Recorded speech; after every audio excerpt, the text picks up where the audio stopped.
तो हमारे पास quadratic equation के दो मोस्ट इंपॉर्टेंट क्वेश्चन है जो कि बोर्ड एग्जाम 2025 में पूछा गया क्वेश्चन है, और ये क्वेश्चन उन सभी बच्चों के लिए इंपॉर्टेंट है जो कि बोर्ड एग्जाम 2026 की तैयारी कर रहे हैं। ठीक है, आप सभी लोग जानते हो कि क्वाड्रेटिक इक्वेशन का जो टॉपिक है वो कितना इंपॉर्टेंट है सभी बच्चों के लिए।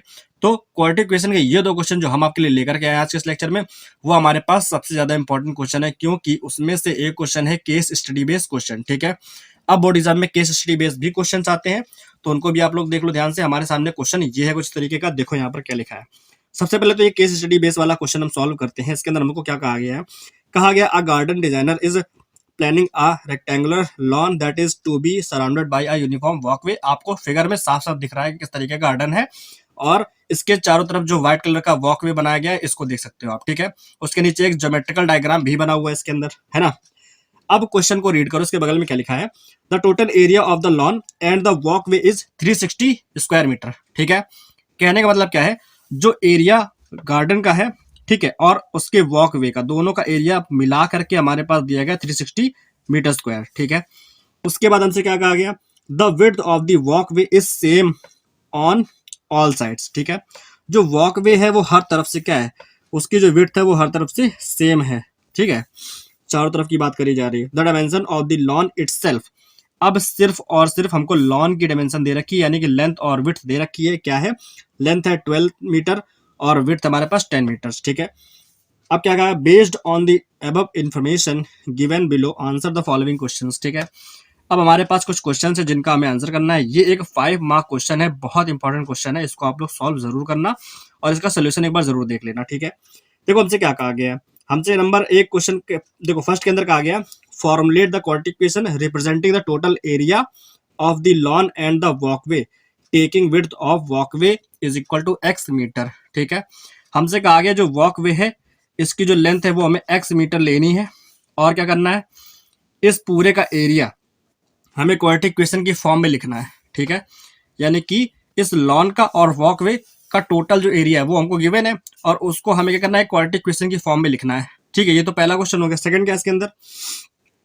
सेकंड के अंदर ए पार्ट है, उसमें कहा गया solve the quadratic equation two find the width of the walkway. Walkway की विड्थ को फाइंड करने के लिए हमें क्वाड्रेटिक इक्वेशन सॉल्व करनी है। उसी के अंदर और करके सेकंड दिया गया बी पार्ट, उसमें क्या कहा गया, if the cost of paving the walkway at the rate of 50 rupees per metre square is 12,000 then calculate the area of walkway. ठीक है, यानी कि जो वॉकवे है इसको पेविंग करने का जो कॉस्ट है वो 50 रुपीज पर मीटर स्क्वायर है, और टोटल कॉस्ट हमें 12,000 दे रखी है, तो इसका हमें एरिया फाइंड करके बताना सिर्फ और सिर्फ वॉकवे का। ठीक है, उसके बाद हमारे पास जो थर्ड क्वेश्चन है उसमें कहा गया find the perimeter of the lawn, हमसे सिर्फ और सिर्फ लॉन का पेरीमीटर पूछा गया है। ठीक है, तो इस क्वेश्चन को सॉल्व करते टाइम सबसे पहले तो हमें क्या करना है, ये जो लॉन दिया गया ना इसकी हमें लेंथ पता है क्या है, ये है 12 मीटर्स।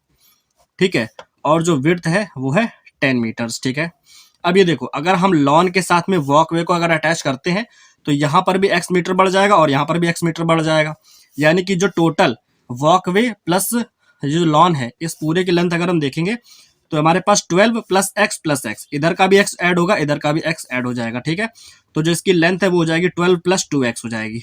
ठीक है, तो ये वॉकवे प्लस लॉन की लेंथ है।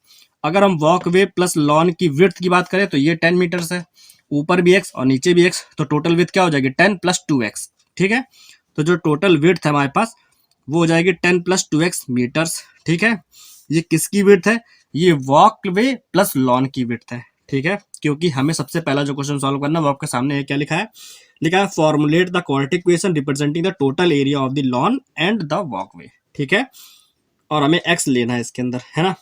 अब देखो सबसे पहले करोगे क्या, सबसे पहले हमारे पास क्या है, नंबर फर्स्ट के अंदर हमें जब इसको सॉल्व करना है तो कुछ चीजें लिखनी पड़ेंगी। क्या, सबसे पहले तो इस पूरे की लेंथ और विड्थ लिखनी पड़ेगी, क्योंकि हमसे टोटल का ही तो एरिया पूछा गया है, वॉकवे प्लस लॉन का, है ना। तो यहां लिखेंगे क्या, the length of the rectangular lawn with walkway.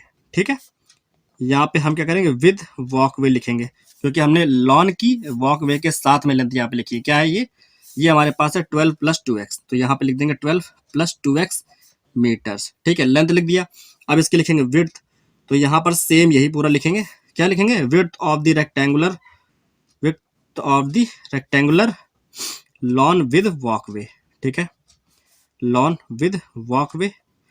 और जब इसकी विड्थ लिखेंगे तो विड्थ हमने क्या यहाँ पर निकाला है, ये है 10 + 2x मीटर्स, ठीक है, तो 10 + 2x मीटर्स, ठीक है, क्योंकि हमें पता है टोटल एरिया, ठीक है, total area of the lawn with walkway जो कि हमें 360 मीटर स्क्वायर पता है, ठीक है, ये हमको क्वेश्चन के अंदर गिवन था, है ना। अब हमें क्या करना है, जब एरिया फाइंड करना है इस पूरे का, ठीक है, एरिया ऑफ द लॉन, अगर हमें इस पूरे लॉन की एरिया फाइंड करना है, क्योंकि ये रेक्टेंगल है, रेक्टेंगल का एरिया क्या होता है, लेंथ इनटू विड्थ, ठीक है, तो हमें क्या करना है, लॉन विद वॉकवे फाइंड करना है ना। तो ये हम कैसे निकाल सकते हैं, ये इसकी लेंथ और विड्थ का मल्टीप्लाई, लेंथ क्या है 12 + 2x है, तो 12 + 2x इंटू विड्थ क्या है हमारे पास 10 + 2x, ये हो गया, ठीक है। अब क्योंकि हमको इसका एरिया पता है 360 मीटर स्क्वायर है, तो यहाँ 360 रख देंगे, तो जब यहाँ पर एरिया की जगह पे लिखेंगे 360 मीटर स्क्वायर, ठीक है, इज इक्वल, ये हमारे पास इक्वेशन है, ठीक है, ये हमारे पास क्या इक्वेशन है, तो देखना जरा ध्यान से, यहाँ पर ये हमारे पास लिखा है ना 12 + 2x, तो 12 + 2x और ये लिखा है 10 + 2x, इनका आपस में करा लेंगे मल्टीप्लाई, ओके, तो ये लिखा है 360 इज इक्वल टू 12 10 × 120, ठीक है, फिर 12 का 2 में 24x, फिर 2 का कराएंगे तो ये क्या हो जाएगा 20x हो जाएगा, और यहाँ पर 2 का 2 से 4x², ठीक है। अब 360 को उधर ले जाएंगे, तो यहाँ पर क्या लिखा है, यहाँ पर लिखा है 4x², ये 20 और ये 24 है, तो ये 44 हो गया, क्या हो गया प्लस का 44x, ये 120 यहाँ पर है प्लस का, जब ये 360 इधर आएगा तो माइनस का 360 हो जाएगा, और इधर कुछ भी नहीं तो 0 बचेगा, ठीक है, इतना क्लियर है। इसके बाद देखो जरा, इसके बाद हमें क्या करना है, इसी इक्वेशन को थोड़ा सा और सॉल्व करना है, हमें इसको एक क्वाड्रेटिक इक्वेशन की फॉर्म में बनाना है, ठीक है। तो ये लिखा है 4x² प्लस ये क्या लिखा है 44x, इन दोनों को सब्ट्रैक्ट करो तो 0 में 0 सब्ट्रैक्ट करेंगे तो 0 ही रहेगा, यहाँ पर 4 और 2 आ गया, तो माइनस का 240 इज इक्वल टू 0, ये पूरी इक्वेशन 4 से डिवाइड हो जाएगी, तो 4 से डिवाइड करके लिख दो, क्या हो जाएगा यहाँ पर, ये हो जाएगा x² प्लस 4 से डिवाइड करोगे तो 4 का 11 हो जाएगा, माइनस 4 6 24, तो ये हो जाएगा 60 इज इक्वल टू 0, ठीक है। ये हमारे पास आंसर है फर्स्ट वाले पार्ट का। हमसे क्या कहा गया था, हमसे सिर्फ यही कहा गया था कि इसका जो एरिया है उसको सॉल्व करके लिखो क्वाड्रेटिक इक्वेशन के फॉर्म में, तो हमने वो काम कर दिया, ये हमारा फर्स्ट पार्ट जो है वो सॉल्व हो गया, ठीक है।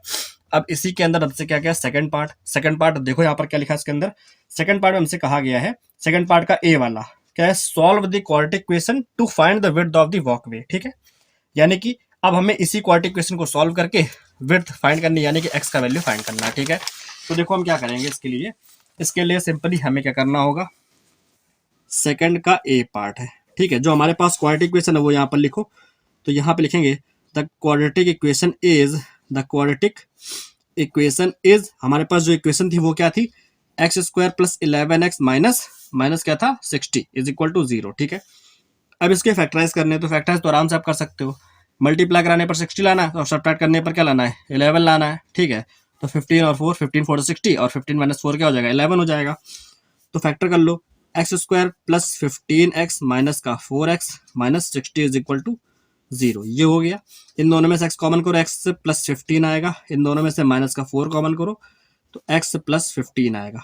एक चीज ध्यान रखना, लेंथ कभी भी नेगेटिव नहीं हो सकती है, तो इस चीज का आपको ध्यान रखना है। यहाँ पर x + 15 यहाँ पर सेम ब्रैकेट है, एक बार लिख दिया, x - 4 डिफरेंट वाला है तो यहाँ पर लिख दिया, दोनों को अलग अलग 0 के इक्वल करेंगे, 0 प्रोडक्ट रूल के according, x - 4 is equal to 0, तो यहाँ से जो x का वैल्यू निकलेगा वो निकलेगा माइनस का 15 मीटर्स, और यहाँ से जो x का वैल्यू निकलेगा वो निकलेगा 4 मीटर्स, तो हमारा जो आंसर होगा वो क्या होगा, आंसर हमारा होगा 4 वाला, क्यों, क्योंकि लेंथ कांट बी नेगेटिव, ठीक है, तो x इज इक्वल टू -15 नहीं लेंगे, यहाँ पर लिख देंगे क्योंकि लेंथ कांट बी नेगेटिव, ठीक है, नेगेटिव आप ऐसे लिख सकते हो, ये माइनस का साइन लगा के वी, ठीक है, length can't be negative, so the width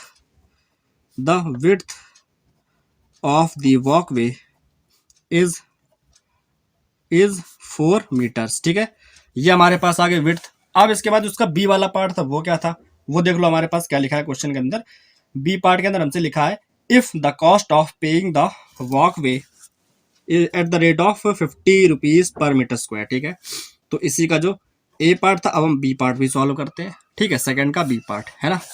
तो यहाँ पर क्या हमको दिया गया है, the cost of paving the cost of paving the walkway per metre square is equal to 50 rupees है। ठीक है, तो इसका एरिया हमको टोटल फाइंड करना है, तो हम मान लेते हैं कि इसका एरिया क्या होगा, मतलब जो भी एरिया होगा वो हमको उसका टोटल कॉस्ट दे रखा है। ठीक है, सो देन क्या है, हमको पर मीटर स्क्वायर का दे रखा है। ठीक है, जो टोटल एरिया है वो हमें नहीं पता है, तो हम मान लेते हैं कि x मीटर स्क्वायर इसका टोटल एरिया है। ठीक है, तो then the cost of paving the whole walkway. ठीक है, होल वॉकवे, ठीक है, यहाँ पर होल लिख दे रहा है, whole walkway is equal to, हमारे पास क्या आ जाएगा, हमें दे रखा है, क्या दे रखा है, कॉस्ट 12,000 रुपीज़ दे रखा है। ठीक है, और अगर हमें एरिया फाइंड करना है देन हम क्या करेंगे, टोटल कॉस्ट में से पर मीटर स्क्वायर की जो कॉस्ट है उसको डिवाइड कर देंगे। ठीक है, यहाँ पे लिखेंगे क्या, so the area of the walkway is equal to total cost. ठीक है, total cost of paving the walkway, ठीक है, divided by the cost of paving the walkway per metre square. ठीक है, पर मीटर स्क्वायर। ठीक है, ये हम लिखेंगे, इसको हमने फॉर्मूले की फॉर्म में लिख दिया है। एरिया फाइंड करना है, टोटल कॉस्ट हमारे पास है 12,000 रुपीज़, क्वेश्चन के अंदर आपने देख ही लिया होगा, और पर मीटर का स्क्वायर का जो कॉस्ट है वो है 50 रुपीज़। ठीक है, ये हो गया, इससे इसको कैंसिल करेंगे, 5 से इसको डिवाइड करो, 5 2 ज़ा 10, यहाँ पर 2 बचा, 5 4 ज़ा 40, ये सॉरी 5 4 ज़ा 20 और ये 0 है, तो 240 मीटर स्क्वायर ये हमारे पास एरिया आ गया। किसका, ये हमारे पास आ गया एरिया ऑफ द वॉकवे। ठीक है, तो छोटा सा क्वेश्चन था, है ना, ये हमारे पास आ गया। अभी हमारे पास एक थर्ड क्वेश्चन भी है। ठीक है, थर्ड क्वेश्चन क्या है, थर्ड क्वेश्चन ये आपके सामने रहा, इसके अंदर हमसे पूछा गया कि लेंथ ऑफ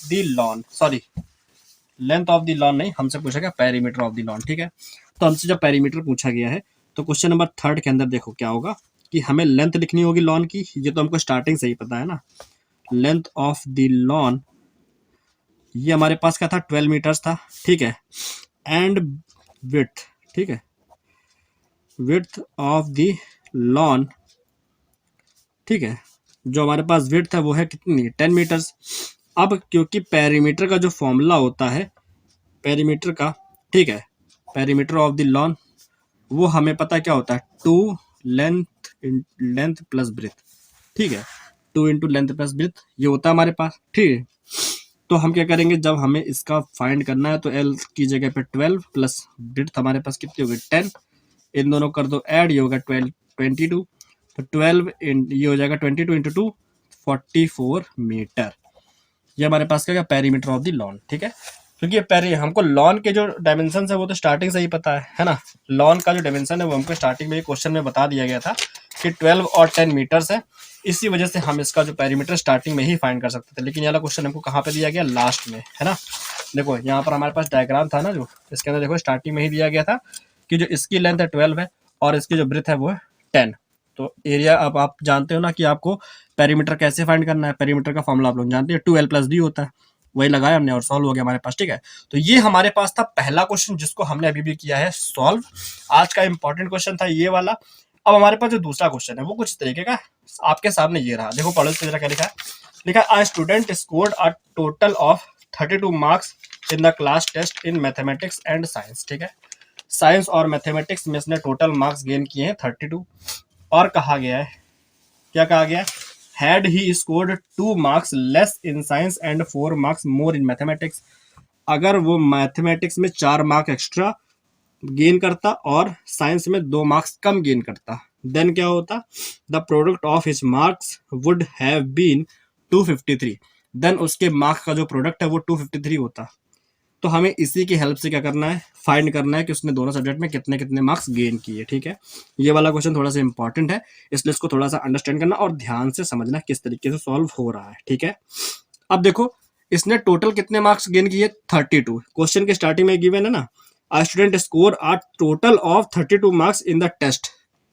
टेस्ट तो दोनों का हुआ, मैथ का भी हुआ और साइंस का भी हुआ। तो मैथ और साइंस के अलग अलग हमको मार्क्स पहले तो लेट करने होंगे, ठीक है। तो हम यहाँ पे क्या लिखेंगे, लेट द मार्क्स, ठीक है, let the marks scored by the student in mathematics is. अब इसने मैथमेटिक्स में जो मार्क्स गेन किए उसको हम लेट करेंगे x, and in science, science में हम क्या लेट करेंगे, वाई, ठीक है। ये हम लेट कर लिया। उसके बाद सो हमें क्या गिवन है, टोटल इसने कितने मार्क्स, ये 32 गेन करे है ना। So X plus Y is equal to 32 हो जाएगा, ठीक है। ये हो जाएगा हमारे पास क्या, ये हमें गिवन है क्वेश्चन के अंदर, ठीक। अब हमें क्या करना है, इसको मान लेते हैं क्वेश्चन फर्स्ट, ठीक है। अकॉर्डिंग टू क्वेश्चन अब हमारे पास कहा गया है, had he scored 2 marks less in science. देखो साइंस वाले क्या है, वाई है, तो वाई -2 और 4 मार्क्स एक्स्ट्रा एक्स में, यानी कि कहा गया है 4 मार्क्स मोर इन मैथमेटिक्स, यानी कि एक्स में हमको 4 मार्क्स और ऐड करने हैं, ठीक है। तो यहाँ पर लिखेंगे according to the question, according to question, हमसे क्वेश्चन के अकॉर्डिंग जो कहा जा रहा है उसी को हम यहाँ पर अप्लाई करेंगे, यानी कि उसके मार्क्स का प्रोडक्ट कराना है।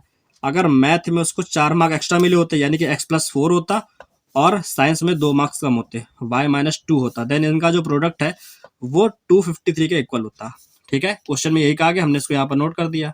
अब क्या करना है, इसको सॉल्व करना है, ठीक है। तो इसको सॉल्व कर, क्योंकि ये वाली जो इक्वेशन है ये x और y दोनों वेरिएबल में, लेकिन हमें क्वाड्रेटिक इक्वेशन क्या होती है, एक ही वेरिएबल में सॉल्व करनी है। तो यहाँ से इक्वेशन फर्स्ट से क्या करोगे, किसी एक का वैल्यू निकाल लो, चाहे x का निकालो चाहे y का निकाल लो। तो हम यहाँ पर क्या करेंगे, y की जगह पर यहाँ से 32 - x रख सकते हैं, 32 - x। अगर हम y का वैल्यू यहाँ से निकाले 32 - x, ये हो जाएगा, ठीक है। वो भी कहाँ से, फ्रॉम इक्वेशन फर्स्ट। तो हम यहाँ लिखेंगे फ्रॉम इक्वेशन फर्स्ट, यहाँ से हमने y का वैल्यू उठा के यहाँ रख देंगे। तो यहाँ पर लिखा क्या, x + 4 और यहाँ पर y के जगह पर हो जाएगा 32 - x और ये लिखा है -2, ठीक है, इज इक्वल टू 253। ये हो गया, आ गया समझ में इतना, ठीक। अब इसको करते हैं सॉल्व धीरे से। तो ये हो गया x + 4, 32 में से 2 चला गया तो आ गया 30 - x, ओके। ये हो गया 253। प्रोडक्ट कराओ, इन दोनों का मल्टीप्लाई कराओ, x का 30 में 30x हो गया, x का -x में तो -x² हो गया, 4 का 30 में कराओगे तो 3 4 = 12, 120, और 4 का -x में तो -4x इज इक्वल टू 253 हो गया। ये माइनस का x² उठा करके उधर ले जाओ, ठीक है।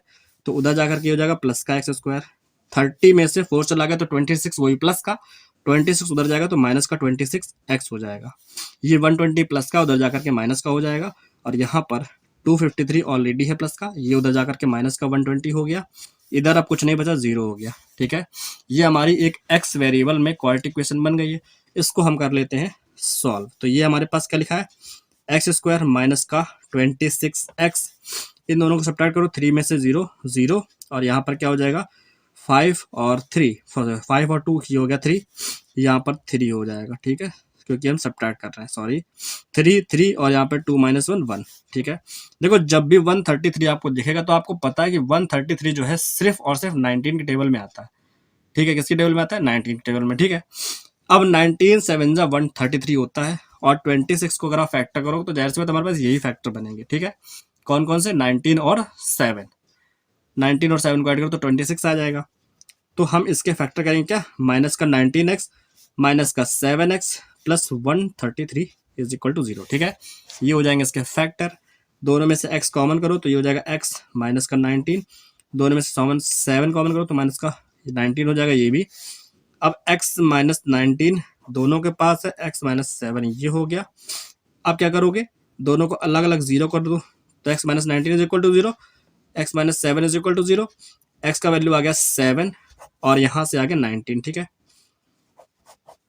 तो 2 पॉसिबिलिटी बनेंगी हमारे पास, क्योंकि x के वैल्यूज कितने आए, 2 आ गए, तो यहाँ पर उसको जो मार्क्स मिलेंगे उनकी 2 पॉसिबिलिटी बनेंगी। वो कौन कौन सी है, अब देखो यहाँ पर इक्वेशन फर्स्ट का हमें यूज करना होगा यहाँ पर, है ना। तो x का वैल्यू हमारे पास कितने आ गए, 2, यहाँ पे लिख देते हैं x इज इक्वल टू 19,7, ये हमारे पास 2 आ गए। अब यहाँ पर लिखेंगे फ्रॉम इक्वेशन फर्स्ट, जब हम x का वैल्यू 19 पुट करेंगे, ठीक है, when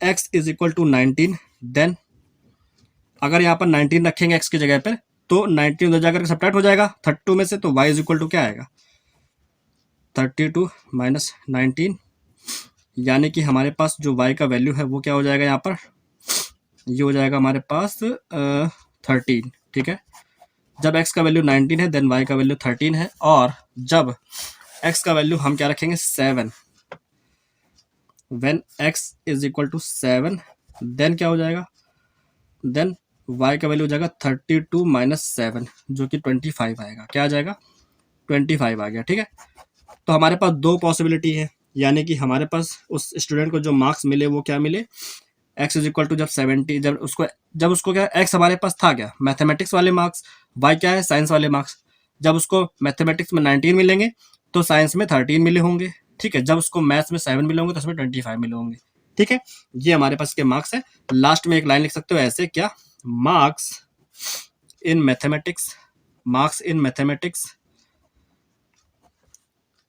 and science are 19 and 13 और करके लिख दोगे दूसरे वाले भी। ठीक है, और 7 एंड 25। ठीक है, ये हमारे पास हो जाएगा इस वाले क्वेश्चन का फाइनल आंसर, जो कि हमने इस तरीके से लिखा है, आपके सामने है ये पूरा क्वेश्चन हमारे पास।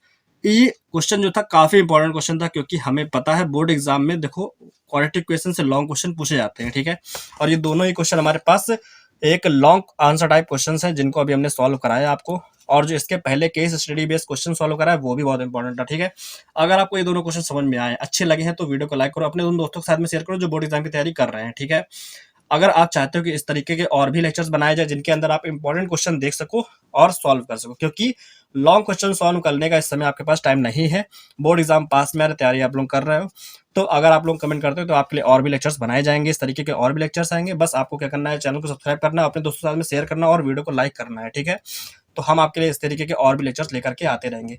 ये दोनों ही क्वेश्चन इंपॉर्टेंट थे, इनको सॉल्व करना और एक दो बार खुद से देख लेना, ताकि आराम से आप सॉल्व कर सको। अगर आपने इनको सॉल्व कर लिया तो इस तरीके के और भी क्वेश्चन आपको आराम से सॉल्व करते बन जाएंगे। ठीक है, तो मिलते हैं नेक्स्ट लेक्चर में नए टॉपिक के साथ में, नए क्वेश्चन के साथ में। तब तक के लिए गुड बाय, टेक केयर, जय हिंद, भारत, मौज करो और पढ़ते रहो।